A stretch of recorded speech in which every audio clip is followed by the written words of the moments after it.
I actually believe the Bible for many reasons, but for me, one of the crucial issues is the actual manuscript availability that we find within the sources. My understanding is that a historical source is only as good as the documents that it sits upon. And the evidence for the New Testament documents is extremely strong, particularly when you compare the source material for the secular sources of the time. Two of the earliest biographies of Alexander the Great, for example, written 400 years or so after his death by Arrian and by Plutarch, are considered by historians to be the strongest evidence for his life. And yet we're still finding them 400 or 500 years after he died in 323 BC.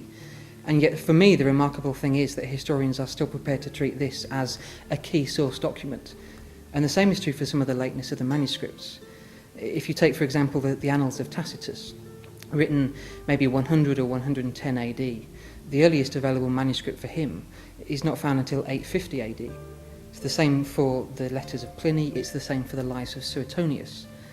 The Bible manuscript evidence is much more compelling than some of the secular sources. If you take the earliest surviving codices of the New Testament, Codex Vaticanus and Codex Sinaiticus, they both date from around about the middle of the 4th century AD.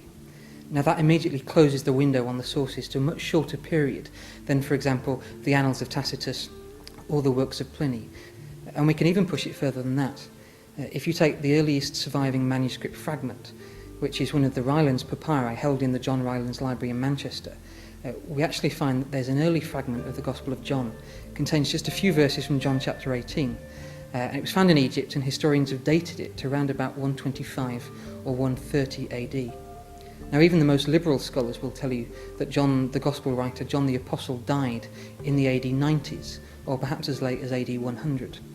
So when you consider that this Gospel fragment of his is available 25 or 30 years after that, we get this remarkable piece of evidence that the scribe who was perhaps recording the fragment that we have was alive at the time that John the writer himself was alive. In other words, what the document does is take us right to the very heartbeat of the Gospel message, and it gives us something really significant to work with.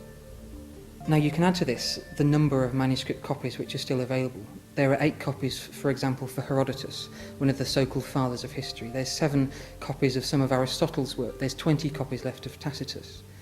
And yet there's somewhere between 20,000 and 24,000 New Testament documents or New Testament fragments surviving. I suppose really the bottom line is this.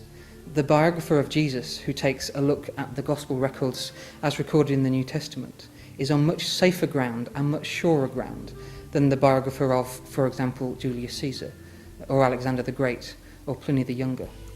And I don't hear anybody arguing the evidence for their existence at any point in time.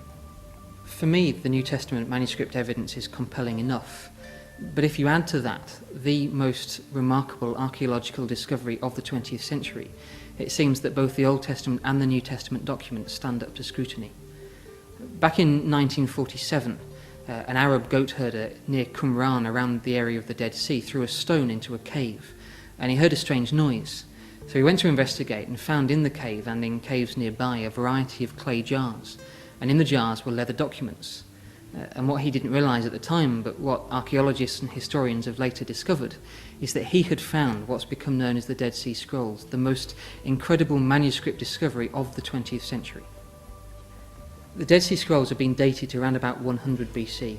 They're the most convincing and most complete record that we have of both Old Testament and New Testament manuscripts. It seems that there were some monastic farmers living around the area in the 1st century AD, and when the Romans took Jerusalem in AD 70, they tried to hide their manuscripts and hide their documents in these jars in the caves. One of the scrolls contains all 66 chapters of the book of Isaiah. And it's remarkable because it also antedates the previous oldest copy of the book of Isaiah by nearly 1,000 years. The Masoretic text was around 900 or 1,000 AD. This Dead Sea Scrolls copy is from around 100 BC. Normally you'd expect remarkable changes in a document over 1,000 years. That's a pretty long period of time. And yet what's remarkable for scholars of the Dead Sea Scrolls is that that copy of Isaiah found in the caves in Qumran is virtually identical to the later Masoretic copy that dates from 900 or 1000 AD. You would expect to find many more changes than you do, and even the changes and the variations which are there are pretty negligible. They certainly don't impact on anything central to the Gospel or central to Isaiah's message. I spent a lot of time working with old manuscripts and working with old books, And it seems to me that the Bible more than passes the tests that historians lay down when they work with ancient source material.